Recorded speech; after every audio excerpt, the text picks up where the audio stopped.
नमस्कार. मी डॉक्टर अर्चना कोयले सोल शक्ती हब मध्ये तुमच्या सगळ्यांचं स्वागत करत आहे. कसे आहात? आय होप मजेत असाल. आज मी विषय घेऊन आलेली आहे. नवरात्र सुरू झालाय, तर नवरात्राच्या काळात आपण नवदुर्गेच्या विविध रूपांची पूजा करतो. त्यांच्या वेगवेगळ्या रूपामध्ये आपल्याला वेगवेगळी गुण पाहायला मिळतात. तर हे गुण आपल्याला मन, शरीर आणि आत्मा जोपासण्यासाठी कसे प्रेरणादायी ठरू शकतात, इथे नवदुर्गेचे गुण आणि त्या आपल्याला कसे प्रोत्साहित करू शकतात याबद्दल आज मी बोलणार आहे. पहिली नवदुर्गा आहे शैलपुत्री, जिच्यामध्ये सामर्थ्य आणि धैर्य आपल्याला पाहायला मिळतं. तर हा गुण आपल्यासाठी कितपत योग्य आहे किंवा आपल्यासाठी आपण कसा तो आपल्यामध्ये आत्मसात केला पाहिजे, तर मनासाठी अडथळ्यांना तोंड देण्यासाठी, मानसिक सामर्थ्य आणि स्थिरता जोपासण्यासाठी आपल्याला उपयोगी पडतो. शरीरासाठी नियमित स्वआरोग्याची काळजी घेऊन शारीरिक सहनशीलता वाढवता येते. आत्म्यासाठी आध्यात्मिक साधनं वापरून स्वतःला स्थिर आणि केंद्रित आपल्याला ठेवता येतं. तर या पहिल्या नवदुर्गेचे सामर्थ्य आणि धैर्य आपल्याही आयुष्यात तितकंच महत्वाचं आहे. दुसरी नवदुर्गा आहे ब्रह्मचारिणी, जिच्यामध्ये शिस्त आणि निर्धार आपल्याला पाहायला मिळतो. तर हे दोन गुण जर आपल्यामध्ये असतील तर मनासाठी तुमच्या उद्दिष्टांकडे लक्ष केंद्रित करून त्यासाठी स्वतःला बांधील ठेवणं आपल्याला जमतं. शरीरासाठी व्यायाम आणि संतुलित आहारासारख्या आरोग्याच्या सवयीमध्ये शिस्त पाळता येते. आत्म्यासाठी ध्यान आणि कृतज्ञतेसारख्या साधनांनी समर्पण जोपासता येते. तिसरी जी नवदुर्गा आहे चंद्रघंटा, जिच्यामध्ये धैर्य आणि शांतता आपल्याला पाहायला मिळते. तर या दोन गुणांना आपण कसे काय आपल्यामध्ये मन, शरीरासाठी, आत्म्यासाठी या गुणांना कशी मदत होते, मनात जीवनातील आव्हानांना तोंड देताना आंतरिक शक्ती, धैर्य विकसित करता येतं. शरीरासाठी योग आणि शांत करण्यासाठी शारीरिक क्रिया याच्यामध्ये आपल्या शरीराला आपण सहभागी केलं पाहिजे. आत्म्यासाठी तुमच्या आंतरिक योद्ध्याशी संपर्क तुम्हाला साधता आला पाहिजे आणि खडतर काळातही शांतता राखता आली पाहिजे. चौथी नवदुर्गा आहे कुष्मांडा, जिच्यामध्ये सृजनशीलता आणि सकारात्मकता या दोन गुणांना आपण पाहू शकतो.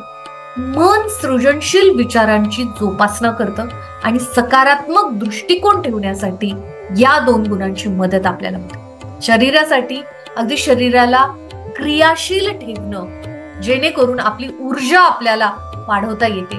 आत्म्यासाठी सकारात्मकतेने आत्म्याला आनंदी आणि प्रकाशाने भरून टाकता येतं. पाचवी जी नवदुर्गा आहे ती आहे स्कंदमाता, जिच्यामध्ये आपल्याला पालकत्व आणि करुणा पाहायला मिळतं. तर हे दोन गुण आपल्यामध्ये असणं का गरजेचं आहे?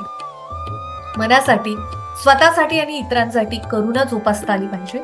शरीरासाठी आरोग्य आणि त्याच्यासाठी लागणाऱ्या उपचारांवर लक्ष केंद्रित करून शरीराची काळजी आपल्याला घेता आली पाहिजे. आत्म्यासाठी आतल्या आणि बाहेरच्या करुणेची आणि प्रेमाची भावना जोपासता आली पाहिजे. सहावी नवदुर्गा आहे कात्यायनी, जिच्यामध्ये धैर्य आणि न्याय आपल्याला पाहायला मिळतो. हे जर गुण आपल्यामध्ये असतील तर मनासाठी कठीण परिस्थितीतही योग्यतेसाठी उभे राहता येतं. शरीरासाठी तुमचं शरीर मजबूत करणं, शारीरिक आणि भावनिक ताकदीसाठी हे दोन गुण महत्वाचे आहेत. आत्म्यासाठी प्रामाणिकपणा, धैर्य आणि न्याय यांचा अवलंब करण्यासाठी हे दोन गुण आपल्याला महत्वाचे आहेत. सातवी नवदुर्गा आहे कालरात्री, जिच्यामध्ये संरक्षण, निर्भयता आपल्याला पाहायला मिळते. मन, भीती जर आपल्या मनामध्ये असेल, भीती सोडून जीवनातील अंधकारमय क्षणांना निर्भयतेने सामोरं जाण्यासाठी या दोन गुणांची आपल्याला गरज आहे. शरीराला शुद्ध करण्यासाठी डेटॉक्स करून वेगवेगळ्या पद्धतीचा आपण अवलंब करू शकतो. आत्मा परिवर्तनाची शक्ती स्वीकारून नकारात्मकतेवर मात करण्यासाठी हे दोन गुण आपल्याला मदत करतात. आठवी नवदुर्गा आहे महागौरी, शुद्धता आणि शांती या दोन गुणांनी ही नवदुर्गा आपल्याला दिसते.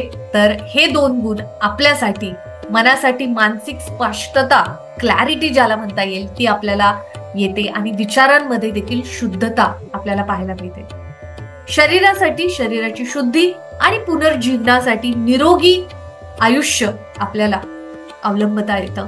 आत्म्यासाठी आध्यात्मिक शुद्धतेचा शोध घेता येतो आणि उच्च चेतनेशी जुळवून घेण्यासाठी हे 2 गुण मदत करतात. सगळ्यात शेवटची नवदुर्गा आहे सिद्धिदात्री, जिच्यामध्ये ज्ञान आणि परिपूर्णता हे 2 गुण पाहायला मिळतात. तर हे 2 गुण आपल्यासाठी कितपत महत्वाचे आहेत? नक्कीच मनासाठी प्रत्येक अनुभवातून ज्ञान आणि शहाणपण प्राप्त करण्याचा प्रयत्न आपण केला पाहिजे. शरीरासाठी तुमच्या शरीरात संतुलन आणि सामंजस्य आपल्याला साधता आलं पाहिजे. आत्मा आध्यात्मिक परिपूर्णतेसाठी प्रयत्न केला पाहिजे आणि देवी देवतांशी अगदी या पॉवर जी आहे यांच्याशी आपल्याला जोडून घेता आलं पाहिजे.